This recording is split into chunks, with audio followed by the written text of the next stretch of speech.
The more time goes on, the more I start to absolutely adore the blue scribes. They are a little bit overpriced, but their element of randomness brings some fun into an army. Gives you like a tiny bit of flavor of autogen, right? Which definitely can be quite enjoyable. It can be quite useless too at times though, but let's see how it does here. We got Koops taking Tzeentch, of course. Got blue scribes. He's also got a Chaos Sorcerer Lord, I'd imagine. Yeah, no spells. Although he did accidentally bring the lore attribute, which is costing him some extra gold there, but that's fine. Just the spawn summons there. We got some Knights of Tzeentch, spears, and some Zangors also as a front line, and that's pretty much it. Flamers also, I guess, for some ranged pressure. As for the Lizardmen, we've got a Slon of Light and Rev Crystal here, some Saurus. Yeah, it looks like Star Chamber Guardians cohort with Javs, and yeah, a couple Rev Crystals. So double Rev Crystal with the Light Slon. Let's take a look at his spell loadout. Does he have, in fact, double banishment? No. Barona's Time Warp and Light of Battle. Very interesting. Sometimes double banishment can be fun just to broadcast an insane amount of AoE damage. Honestly, like, you know, double banishment or banishment plus Flamestorm, or, you know, pick your flavor of Slon Vortex. But it is quite good. Knights of Tzeentch going to come in on this flank attack as the Lizardmen start to pressure in the center. Flamers have a decent firing lane, but they are shooting into Bastiladons, which, I mean, their armor is so insane that it does actually matter to a degree for the Flamers. They have some non-AP damage. Of course, their damage will get reduced, too, as they get hit by those poison javelins from the top of the Rev Crystals. But wow, that Slon is having some problems. Slon itself has been netted by the blue scribes, just a little taste of its own medicine there, and roasted by Flamers. So much so that the Rev Crystals, of course, cannot stop this. Lost leadership will be pretty significant, but of course, Saurus, Temple Guard will continue to push through. Skinks will definitely feel the leadership shock of that much more, but the Lizardmen pretty decisively winning the infantry fight for the most part. Interested to see, yeah, these Zangors got more or less clean engagement, which is pretty rare in this game, at least for some time, into the Zangors, and it seems to be fairly even overall. Very interesting, but Zangors, of course, they get rear charged by additional Saurus, hit by those Fire Leech Bolas. They are going to rout. Flamers in the backline being pressured by the Bastiladons. They have a reasonable amount of speed. I mean, 40 speed, yeah. With the poison, the Flamers down to 43, so with that charge animation, should be able to stay caught up. Although leadership could definitely be a problem. Well, it's definitely true for the Flamers too, of course. It looks like Spawn Summon's just kind of blocking Star Chamber Guardians for the time being. And let's check in with the blue scribes here. They're using their skirmish attack to just kind of poke around. I've probably been neglecting their spells a little bit here, but I'll try and keep an eye on that to see what's actually being cast here. Looks like we've got some Ice Sheet to try and slow down these Bastiladons, allow the Flamers to kind of kite it out a little bit here. Yeah, unfortunately the Flamers are, let's see, in terms of damage value, I don't know. This one's pretty close to paying for itself.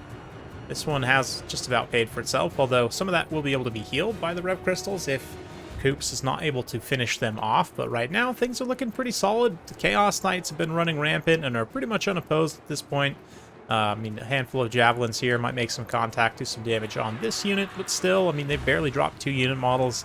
This one hasn't dropped any, so quite impressive so far from the Chaos Knights. They are probably the best they've ever been right now, to be honest, especially the Sword and Shield variant. The Lance ones don't seem to be as good, but definitely the Sword and Shield Chaos Knights for every Monogod faction, and the Warriors, of course, quite solid. The Tzeentch ones, too, with the barrier is just really nice, plus magic attacks. Definitely get a lot of benefit from that.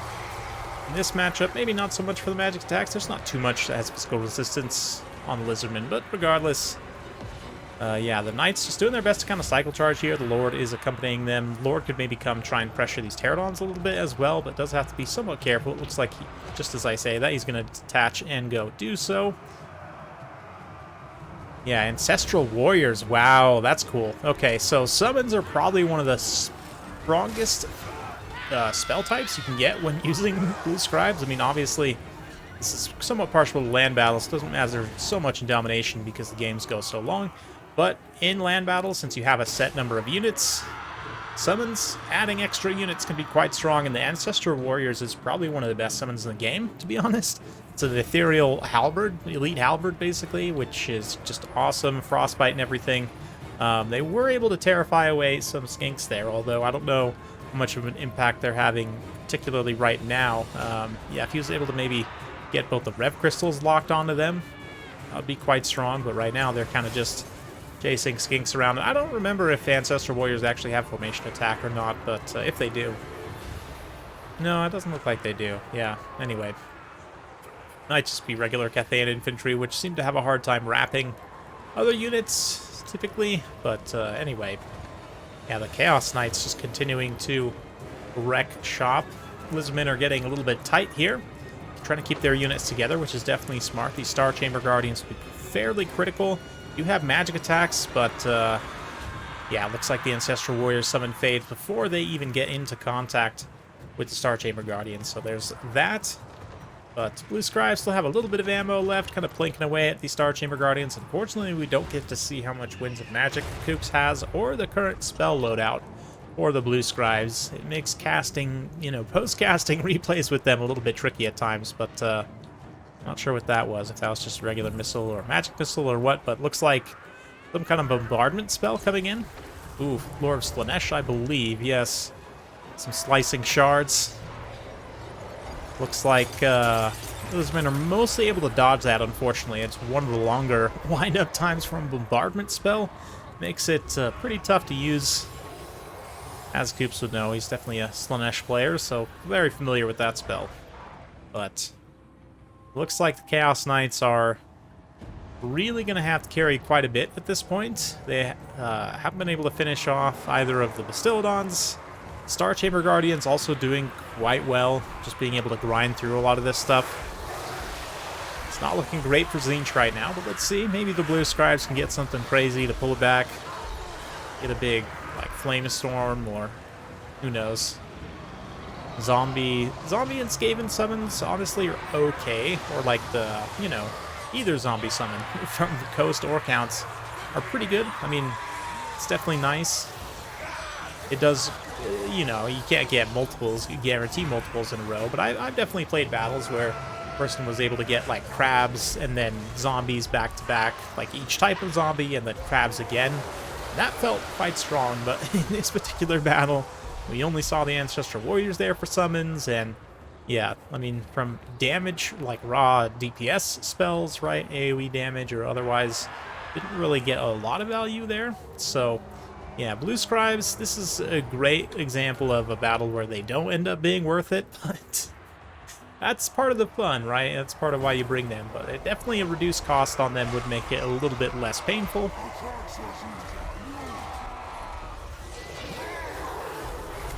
And I will say, Tzeentch's overall balance right now in land battles is pretty good. I mean, Mutalith Vortex Beast definitely gives certain factions pretty big problems, especially paired with Kairos and his healing. This matchup is an interesting one. Lizardmen can definitely do a lot here, but I mean, you gotta respect the pick of the Blue Scribes, even if they don't necessarily end up being the best. We'll take a look at the value of the rest of the units after the battle, but want to just watch some of these beautiful animations as the multi-screamer just blasts out there. Got pages flapping out all over the place as the Pterodons take their swipes. The Chaos Knights are actually able to finish off some more units. Looks like we actually get a second Ancestral Warrior summon. Wow, that is quite lucky. You get one of the best summons in the game back-to-back. Unfortunately, as discussed, the Star Chamber Guardians do have magic attack and also Rev Crystal healing them, which means they're going to be able to do quite well against the Ancestral Warriors.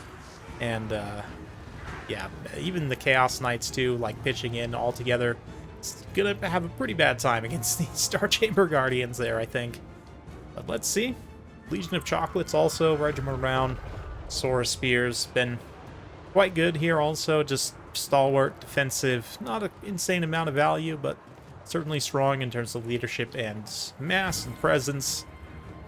So, let's see. Yeah, the Ancestral Warriors also is not the longest timer for a summon. It does wear out relatively quickly. which then puts Tzeentch once again far behind the power curve. Oh man, those knights though, those Tzeentch knights against these tiny little skinks. Oh, the size disparity is just incredible. The Rev Crystals stand firm, even if the Slann is long gone. Star Chamber Guardians, Legion of Chakla. Just standing in a nice big Saurus blob here, using their insane mass. Just stop up these Chaos Knights as much as possible. The Chaos Knights, some of them over-penetrate and end up getting severely surrounded. Just quickly dragged down by hordes and hordes of angry lizards. So, pretty cool one. Definitely fun to see lizards take it to Tzeentch. And also fun to see the blue scribes. Just a nice replay overall. Definitely always appreciate when I get some quality replays from Coops. Longtime friend and supporter of the channel, so always appreciative of that. And man, look at the kills on those Chaos Knights. Just wrecking shop against skinks until the cows come home. I guess lizards, you know what I mean. There's no cows here. Blue scribes do their thing, which is to not be effective sometimes, and this is one of those times. Yeah, I like the pick of the Flamers, though, actually, in this matchup. Even though the Lizardmen can get a decent amount of pressure on them, they do decently. Zangors is also an interesting one. They do seem possibly more cost-effective than Chaos Warriors, and the speed actually would allow them to chase skinks if the Lizardmen tried to kite you, so I don't actually hate the pick in this matchup particularly. But maybe, I don't know, it's hard to really criticize in hindsight. Maybe, yeah, a little bit quieter. Maybe, like, cut one or two of the Zangors and get some Marauders mixed in just to give you some extra width. I'm not sure exactly. But the Marauder Spears, I think you could probably just trade out for regular Marauders. They don't really do a lot for you here. Lizard side, Lamb Sauce King here, absolutely stalwart and just brave Saurus. Yeah, staunch line of Saurus for sure. Just blending and beating down all the Tzeentchian filth. Great to see there. Chakwa, Star Chamber Guardians both did fantastic. Skinks do their thing also, which is support reasonably cost effectively and also just die in droves.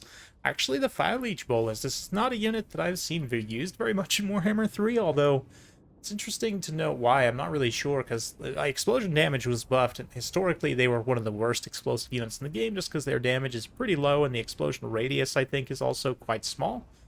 But I might have to give them another look after this. I mean, 1560 is a considerable amount of value. That's pretty much double what they would cost, right? So, interesting. Fire Leech Bolas, maybe need another look by me. We'll investigate that further in future replays, but well played to both these players. Hopefully you guys enjoyed watching that. If you do like this sort of content, be sure to like, subscribe, hit that bell notification button.